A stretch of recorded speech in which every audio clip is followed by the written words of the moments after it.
अष्टमोध्याय। सती उत्पत्ति। मार्कंडेय बलोले हे तपोधनो। तब ब्रह्मा जी ने कामदेव से योग निद्रा के वाक्यों का स्मरण कर निश्चयपूर्वक यह बात कही। वह बोले, वह योग निद्रा अवश्य ही शिव की पत्नी होगी। आप वहां यथाशक्ति उनकी सहायता करें। ऐ कामदेव, जहां शक्कर स्थित हैं, वहीं तुम अपने गणों और वसंत के साथ शीघ्र ही जाओ। रात और दिन के चौथे भाग अर्थात दोनों संध्याओं के समय नित्य सभी को मोहित करो। शेष 3 भागों में गणों के साथ सदैव शिव के पास स्थित रहो। मार्कंडेय बोले, ऐसा कहकर सभी लोकों के स्वामी ब्रह्मा वहीं अंतर्धान हो गए। तब कामदेव भी अपने गणों के सहित भगवान शक्कर के समीप पहुंचा। इस बीच दक्ष प्रजापति चिरकाल तक तपस्या में रत रहे। सुंदर व्रत धारण करने वाले उन्होंने बहुत से नियमों के द्वारा देवी की आराधना की। हे मुनि सत्तमो, तब नियमपूर्वक योग निद्रा की पूजा करने वाले प्रजापति दक्ष के सम्मुख शिवा भगवती काली प्रकट हुई। तब उस विष्णुमाया जगत स्वरूपा देवी को प्रत्यक्ष देखकर प्रजापति दक्ष ने अपने को कृतकृत्य माना। काली का स्वरूप उन सिंह पर स्थित कृष्णवर्ण की पुष्ट और उन्नत स्तनों वाली 4 भुजाओं से सुशोभित सुंदर मुख वाली, सुंदर नीलकमल धारण करने वाली, शुभदात्री वर और अभय देने वाली, हाथों में खड्ग लिए हुए, सभी गणों से युक्त, लाल नेत्रों वाली, सुंदर खुले हुए केशों वाली किंतु मनोहर मूर्ति कालिकांबा को देखकर प्रजापति दक्ष ने अत्यधिक प्रेमपूर्वक नम्रता से अपने कंधों को झुकाकर महामाया की स्तुति की। दक्ष कृता काली स्तुति। दक्ष बोले, मैं आनंद रूपा, संसार को आनंदमय करने वाली, सृष्टि स्थिति यानी पालन और अंत स्वरूपा विष्णु की लक्ष्मी जैसी उन शुभदात्री देवी की स्तुति करता हूं। हे महेश्वरी, सत्व गुण की अधिकता से प्रकाशित हो ज्योति स्वरूप जो उत्तम तत्व है, जो स्वयं प्रकाशित है तथा इस जगत का परमधाम है, वह आपका ही अंश है। हे जगत स्वरूपा, रजोगुण की अधिकता से जो आपके काम का प्रकाशन करने वाला रागस्वरूप मध्यम भाग है, वह आपके ही अंश का अंश है। तमोगुण की अधिकता से जो मोह का प्रकटीकरण होता है या चेतना शक्ति का आच्छादन दिखाई देता है, वह सभी आपके अंश का अंश है। आप परा हो, परात्मिका हो, शुद्ध, दोष रहित, समस्त लोगों को मोहित करने वाली, सत्वरजतम स्वरूप या महाकाली, महालक्ष्मी, महासरस्वती नामक तीनों रूपों वाली, ऋग, यजु, सामवेद स्वरूपा, कीर्ति यानी यश, वार्ता यानी जीविका स्वरूप हो। इस संसार की गति भी आप ही हो। आप अपने जिस स्वरूप से विष्णु को धारण करती हैं, आपकी वह मूर्ति समस्त जगत का उपकार करने वाली है। आप महान चेष्टाओं वाली हो। आप विश्व की शक्ति, सूक्ष्म और अपराजिता हो, जिसके ऊपर नीचे के निरोध से वायु संचरण करती है। वह सात्विक भाव से युक्त, स्वच्छ, श्रेष्ठ, निराश्रित, ज्योति स्वरूप तत्व, जिसका योगी जन अवलंबन लेते हैं, वह आपके अंतर्गत ही दिखाई देता है और केवल आपका ही बोध कराने वाला है, जो प्रसिद्ध गुह्मरूपिणी, स्वच्छ तथा विख्यात है। वही तुम्हारे प्रपश्चात्मक और प्रपश्चरित स्वरूप का प्रकाशन करने वाली बुद्धि है। आप विद्या हो, आप अविद्या हो, आप ही आलंबन युक्त हो, आश्रय रहित भी आप ही हो। इस प्रपंचात्मक जगत की आदि शक्ति हो। आप ही परमेश्वरी भी हो, जिसे ब्रह्मा के कंठ में स्थित शुद्ध वाक या वाणी रूप में गाया जाता है। वह वेद ज्ञान का प्रकाशन करने तथा समस्त विश्व की प्रकाशिका आप ही हो। आप ही अग्नि तथा अग्निपत्नी स्वाहा हो। पितृगणों के सहित स्वधा भी आप ही हो। आप आकाश स्वरूप काल रूप हो। आप काष्ठा अर्थात काल का सूक्ष्ममान हो। आप सबके बाहर स्थित रहने वाली हो। आप अचिंत्य, अव्यक्त तथा अनिर्देश्य रूप वाली हो। आप काल रात्रि हो। आप शांता हो। आप ही परा प्रकृति हो। अयादि संसार और विविध लोकों की रक्षा के लिए जिसके बाह्य रूप को ही जान पाते हैं, उन आपके परम तत्वमय रूप को कौन जान सकता है।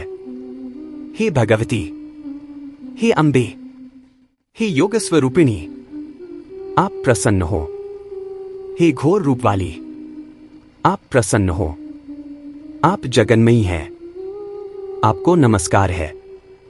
मार्कंडेय बोले, हे द्विजय, विशेष रूप से संयतात्मा दक्ष के द्वारा इस प्रकार से स्तुति किए जाने पर महामाया भगवती ने दक्ष के अभीष्ट को जानकर उनसे कहा, तुष्टा दुक्ष भवतो मद्धक्त्या हान्याभशम बरं कृणीष्वचाभीष्टं तत्ते दास्यामि तत्स्वयं 28। भगवती बोल, हे दक्ष प्रजापति, वर मांगो और मैं स्वयं तुम्हें तुम्हारा अभीष्ट अदान करूंगी, क्योंकि मैं तुम्हारी इस अपनी भक्ति से बहुत संतुष्ट हूं। ए प्रजापति, मैं तुम्हारे नियम तपस्या एवं स्तुतियों से अत्यंत संतुष्ट होकर तुम्हें वर प्रदान करूंगी, इसलिए वांछित यानी मनचाहा वरदान मांगो। वक्ष बोले, हे जगन्मय, हे महामाया, यदि आप मुझे वर देने को तत्पर हैं तो आप इसी समय मेरी पुत्री होकर भगवान शहलर की पत्नी होवे। हे देवी, यह न केवल मेरे लिए वरदान होगा अपितु संसार के लिए भी वरदान होगा। हे प्रजा भक्त जनों की स्वामिनी, यह लोकेश यानी अहमा, विष्णु और शिव के लिए भी वरदान होगा। देवी बोली, है प्रजापति, मैं शीघ्र ही तुम्हारी पत्नी से उत्पन्न हो तुम्हारी पुत्री होंगी, तत्पश्चात शिव की पत्नी होंगी। जब तुम पुनः मेरे प्रति मंद आदर भाव वाले हो जाओगे तब मैं शीघ्र ही उस देह का त्याग कर दूंगी, अन्यथा मैं सुख से रहेंगी। हे प्रजापति, इस प्रकार से तुम्हें वरदान देकर मैं प्रतिसर्ग के समय तुम्हारी पुत्री होकर शिव पत्नी बनूंगी। उस प्रतिसर्ग काल में महादेव को मैं इस प्रकार सम्मोहित करूंगी जिससे स्थिर चित्त होते हुए भी वे मोह को त्राप्त होंगे। मार्कंडेय बोले, तब प्रजापतियों में श्रेष्ठ दक्ष से इस प्रकार कहकर उनके देखते देखते महामाया देवी पूर्ण रूप से अंतर्धान हो गई। माया भगवती के अंतर्हित हो जाने पर दक्ष भी अपने आश्रम पर लौट गए तथा वह देवी मेरी पुत्री होगी इस विचार से ग्रसत्र हो उठे। तत्पश्चात सकलल्प शक्ति से तथा मानसिक चिंतन द्वारा स्त्री संसर्ग के बिना ही उन्होंने प्रजा का उत्पादन किया। हे द्विजसत्तमो, उस समय जो बहुत से पुत्र उत्पन्न हुए वे सभी नारद के उपदेश से इस पृथ्वी पर भ्रमण कर रहे हैं। बार बार उनके जो हजारों पुत्र उत्पन्न हुए वे सभी नारद के वचनों के अनुसार अपने बड़े भाइयों के ही पद को प्राप्त किए। हे द्विजोत्तमो, आप सब पृथ्वी पर सृष्टिकर्ता के रूप में उत्पन्न हुए हैं। अतः एक छोर से दूसरे छोर तक फैली हुई संपूर्ण पृथ्वी का आप निरीक्षण करें। नारद के इस प्रकार के वाक्य से प्रेरित हो वे दक्ष पुत्र आज भी नहीं लौटते और पृथ्वी पर भ्रमण कर रहे हैं। तब मैथुन अर्थात श्रीयसन से उत्पन्न इच्छित संतान की प्राप्ति हेतु वीरण की पुत्री, जिसका नाम वीरिणी था तथा जिसे असक्री भी कहते हैं, का उन्होंने वरण किया। हे द्विजोत्तमो, दक्ष प्रजापति का वीरिणी के साथ प्रथम सदलल्प जब हुआ तब उससे शीघ्र ही महामाया उत्पन्न हो गई। 10 देवी के उत्पन्न होने मात्र से दक्ष प्रजापति प्रसन्न हो उठे। उस स्वकीय तेज से प्रकाशित महामाया को देखकर यह वही है जिसने पूर्व में वर दिया था, ऐसा उन्होंने अनुभव किया। उसके उत्पन्न होते ही आकाश से फूलों की वर्षा होने लगी, बादल जल बरसाने लगे तथा दिशाएं शांत एवं अमुदित हो गईं। ए नरोत्तमो, उस सती के उत्पन्न होने पर आकाश में स्थित देवगण मज्जल वाद्य बजाने लगे तथा अग्नियां शांत हो जलने लगी। बीरिणी के देखते देखते उस जगदीश्वरी विष्णुमाया महामाया को देखकर भक्तिपूर्वक दक्ष ने उस देवी को संतुष्ट किया, उनकी स्तुति प्रारंभ की। दक्ष बोले, आप कल्याणकारिणी, शांत स्वभाव वाली महामाया, जगन्मयी, योग निद्रा हो जिसे विष्णु माया भी कहा जाता है, उस सनातनी देवी को मैं नमस्कार करता हूं। आचीन काल में जिसके द्वारा ब्रह्मा जगत की सृष्टि हेतु नियुक्त किए गए, जिसके निर्देश से जगत के स्वामी विष्णु पालन तथा शैभर अंत अर्थात सहार करते, मैं आप महिमाशालिनी भगवती को नमस्कार करता हूं। मैं उस विकार यानी दोष रहित शुद्ध स्वरूप अतुलनीय प्रभाव वाली प्रमाण और मानव से अवर्णनीय सुखात्मिका देवी को प्रणाम करता हूँ, जो आप विद्या रूप वाली सर्वश्रेष्ठ देवी का चिंतन करता है। सदैव उसके हाथों में भोग्य और मुक्ति दोनों ही स्थित रहती है, जो आपके पवित्र करने वाले विद्या और अविद्या के रहस्य का प्रकाशन करने वाले आप देवी के स्वरूप का एक बार भी प्रत्यक्षत दर्शन कर लेता है, उसकी मुक्ति अवश्य हो जाती है। हे योग निद्रा, हे महामाया, विष्णु माया, जगन्मय, जो प्रमाण के अर्थ का बोध कराने वाली चेतना शक्ति है, वह भी आपका ही स्वरूप है। ऐ जगन माता, जो आप अंबिका, जगन्मयी माया की स्तुति करते हैं, उनके लिए सब कुछ उपलब्ध होगा। मार्कंडेय बोले, महात्मा दक्ष के द्वारा जगन्माता की इस प्रकार स्तुति की गई। तब माता वीरिणी जिस प्रकार न सुन सकें, ऐसा देवी ने दक्ष से कहा। तब वहां उपस्थित सबको अपनी माया से सम्मोहित कर इस आकार कहा, जिससे केवल दक्ष प्रजापति ही सुन सकें, अन्य न सुने। देवी बोली, हे मुनि सत्तम, पूर्व में जिस निमित्त मैं आपके द्वारा पूजित हुई थी, वह तुम्हारा मनोरथ सिद्ध हो गया है। अब उसका ध्यान करो। सती बाल लीला वर्णन। मार्कंडेय बोले, तब देवी ने दक्ष से ऐसा कहा और अपनी माया से शिशुत्व भाव का आश्रय ले माता वीरिणी के निकट वे रोने लगी। तब वीरिणी ने प्रयत्नपूर्वक एवं उचित रूप से शिशुपालन की विधि से उनका संस्कार कर उसे दूध आदि प्रदान किया। महात्मा दक्ष तथा वोरिणी के द्वारा पालन की जाती हुई वे दिनोंदिन शुक्ल पक्ष के चंद्रमा के समान बढ़ने लगी। हे द्विजसत्तमो, बचपन में ही उनमें सभी गुणों ने उसी प्रकार समावेश कर लिया, जिस प्रकार सभी मन को हरने वाली कलाएं चंद्रमा में प्रविष्ट हो जाती हैं।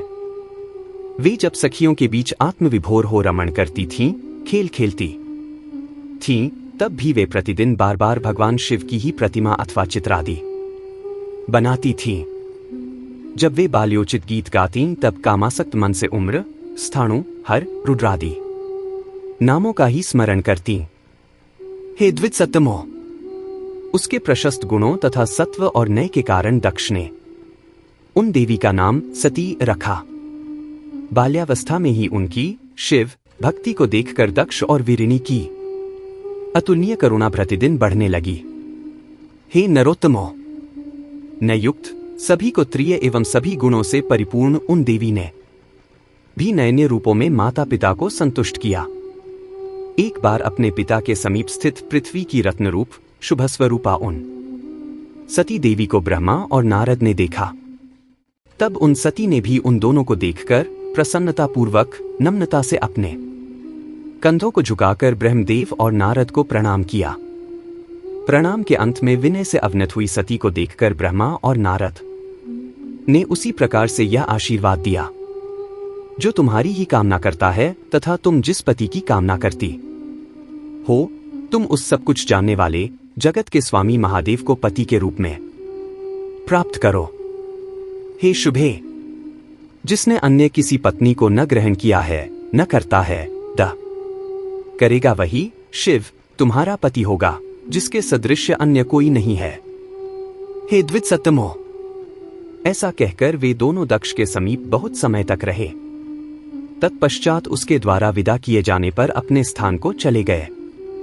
हमारा मार्कंडेय पुराण की वीडियो भी आ गई है, तो प्लीज उससे भी सुनिए और अपने दोस्तों और रिश्तेदारों को शेयर जरूर करिएगा। अगली वीडियो जल्द ही आएगी, तब तक के लिए जय श्री राधे।